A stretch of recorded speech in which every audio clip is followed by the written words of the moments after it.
Went down there, and it was a different set of equipment than I had been using to broadcast at home. So my very first day, I'm there, I'm using the new equipment, and I didn't know that if you leave a particular app running in the background, that the line from my hotel room, looking into my hotel room, to Bristol would stay open. Ex-ESPN host Rachel Nichols went on All the Smoke to discuss her departure from the network. If you need to give her more things to do because you're feeling pressure about your crappy long-time record on diversity, which by the way I myself know personally from the female side of it, go for it. Just, find it somewhere else. You're not going to find it with me and taking my thing away. Here is what Nichols said while in the NBA bubble. Hey, black woman, I just wanted you to know that you're pretty dope. I don't care what society tells you. Maria Taylor put out this video in response to the leak. I would have loved to have spoken to you, heard your thoughts in the midst of last year when all the drama with Countdown was going on. I know you tweeted something quite cryptic about it. I think you were referring to that. Karma's a bitch. It is what honestly, it is. What were your thoughts? Come on. Oh, I loved it. Well, that's nothing. That person, that's what she does. Another former ESPN host, Michelle Beadle, said this behavior from Nichols is par for the course. And so that was nothing. She did stuff to me. She's the one that did all the stuff.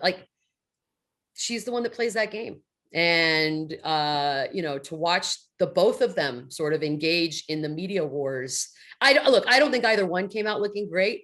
It was just not good look for either one of them, but it wasn't shocking to any of us in that business. When you heard the names and who did what, you were just like, yeah, that's about right.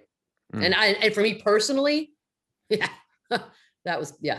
And so, yeah, that was, yeah, you have to remember, somebody leaked it and somebody taped it and somebody, people don't do that when they like you. So maybe we take an inner look at ourselves. Longtime media member Sharon Reed had this to say on BNC News. There is that sense of entitlement. Rachel Nichols' father-in-law dearly departed, a beloved, famed Hollywood director. Her mother-in-law is Diane Sawyer. At some point, she got the job over somebody else who deserved it more. Facts. I think this is really a reflection of a culture that was created by ESPN's management. Ultimately, while you certainly can have your criticisms of Rachel Nichols in terms of how she handled it, you can have your criticisms of Adam Mendelsohn, LeBron's advisor, and what he said in his comments. But to me, so much of this rests on the lap of the people in charge. And exiled ESPN host and journalist Jamil Hill spoke on it. I'll just break it all the way down. If you go all the way back to when she first started, people can look at her and say the same thing about her. Something was given to her, maybe given to her, that a lot of people felt like they deserved to have at that particular time. Along with former do-it-all media man on ESPN and Fox Sports 1, Mike Hill. Thus, Nichols, who just signed a deal with Showtime Sports, said her piece. A conversation between me and a friend. We talked about a lot of different things, but then he brought up the article that had been in the paper about the lack of opportunities for people of color at ESPN, and we started talking about how my situation may intersect with some of the race and gender history of a network that is, again, well documented. She then said she wanted to touch on the female side of her quote and explained it further. You guys are players. You know what it's like for women in this business. Yeah. And y'all know when I started, things are a lot better now. One thing I said in that conversation that didn't get publicized as much is, Maria worked on college football at the time. She was the sideline reporter on college football. And Reese Davis was the host, just like I was the host of the NBA Finals and the host of the NBA pregame show. And I asked my friend on the phone, I said, do you think ESPN would ever say to Reese Davis, hey, we want to give Maria this opportunity. You go be the sideline reporter. Do you guys think that would ever happen? I don't. I don't. They don't say that to men. So when I said go somewhere else, when I was feeling so frustrated, that's what I was talking about. Pause here. For the record, this conversation Nichols had was with Adam Mendelsohn, an advisor to LeBron James.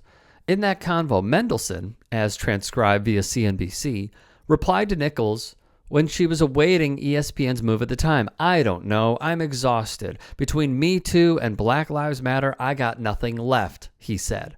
Nichols would say that the job of hosting NBA Finals coverage had been written into her contract with ESPN, but as the company was preparing for the unprecedented airing of the rest of the regular season and the playoffs from the bubble in Orlando, Florida, because of the pandemic, she was asked instead to be a sideline reporter so that Taylor could host final studio coverage. They stressed it was my choice. They weren't telling me to do this because it was in my contract, Nichols said on the pod. But they were putting a lot of pressure on me. I was being told, well, you're not a team player, which any woman in business knows is code, right? Rachel Nichols also called hosting the NBA Finals a dream job that she simply did not want to relinquish. When ESPN first heard those comments, Nichols said the network's HR department investigated it and didn't find any wrongdoing, which led to Nichols getting a new contract with a raise and Taylor getting promoted further. She thought the situation was over until the report came out last summer. This is also important. Nichols says she was given a contract extension and a raise, and claims the tape was essentially put in the back pocket of a disgruntled employee who, I'm summarizing, she believes had an agenda and kept it in said back pocket for about a year. And then when there was a point they wanted some leverage with their own situations, they fed it to the press. Rachel Nichols would also reiterate, as she did previously, that she tried reaching out to Maria Taylor multiple times via text and phoning her, to which Taylor appeared uninterested, which also, by the way, is her right. She's allowed to feel how she wants to feel, but Nichols threw that in there once more. I feel very sorry that any of this touched Maria Taylor because she's a fellow woman in this business. It wasn't her fault what was going on. I wasn't talking about her actions. I was talking about someone else. And to even bring her into it, that was a mistake on my part. And if I caused her to be upset in any way, that stinks. So I called, I texted, I asked our supervisors to set up a meeting, and I was just told she wasn't interested in talking to me, which is, of course, that's her thing. And I thought that when this became public, I should also apologize on air. And I did that. Awful Announcing's Andrew Buchholz wrote, "It's certainly valuable to have Nichols' on-the-record perspective here.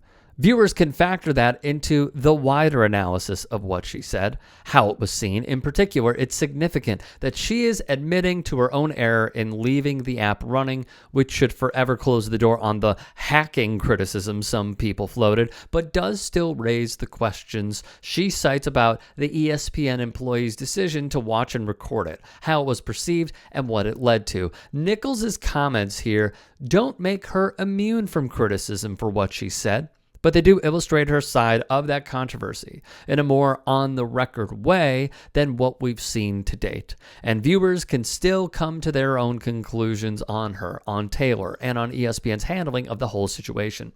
But regardless of where they land on that, Nichols' on-the-record comments on it should be considered.